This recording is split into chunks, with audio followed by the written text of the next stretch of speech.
Hey everybody, welcome back for another gruesome edition of SHOREVIEWKEN. Today we're taking a look at a game that I really appreciate for its excesses of violence and gore to the point of being ridiculous, and that's Splatterhouse for the PC Engine, which was released in 1989, a year after the arcade version, and it was developed and published by Namco, which I always found funny that the company that was releasing games like Pac-Man and Mappy would then release at the time what was probably the goriest game ever made. It centers around a guy named Rick, who has his body taken over by the Terror Mask so he can enter the hideous West Manor to save his girlfriend from the sadistic scientist Dr. West, which is actually a reference to H.P. Lovecraft's Reanimator. In fact, this game features a ton of horror references to films like Texas Chainsaw Massacre, The Exorcist, and more obviously,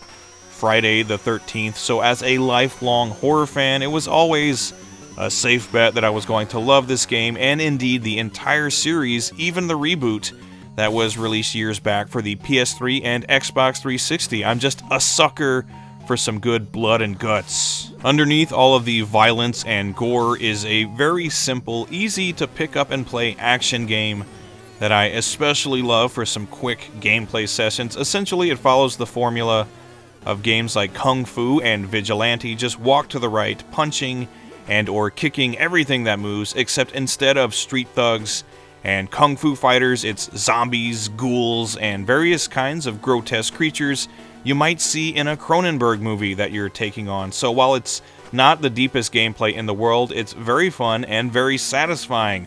There are also plenty of weapons to pick up, including 2x4s, shotguns, and my personal favorite, giant meat cleavers, perfect for slicing and dicing the grotesque creatures that present themselves, and that's about it really. Not much more to say about the gameplay. It's a lot of punching, hacking, and shooting your way to some monstrous boss battles on your quest to rescue your main squeeze. It's good, mindless fun.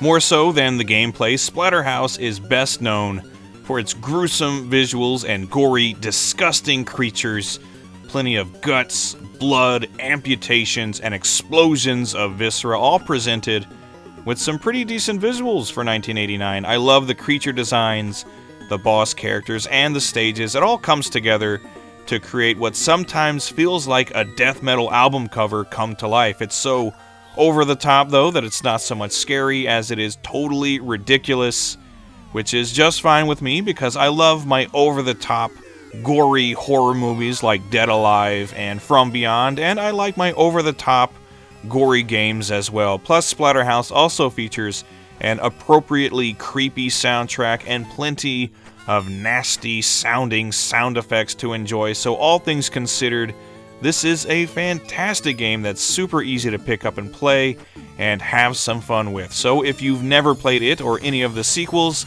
I can easily recommend it for you horror hounds out there. It's Splatterhouse, and it's a bloody good time.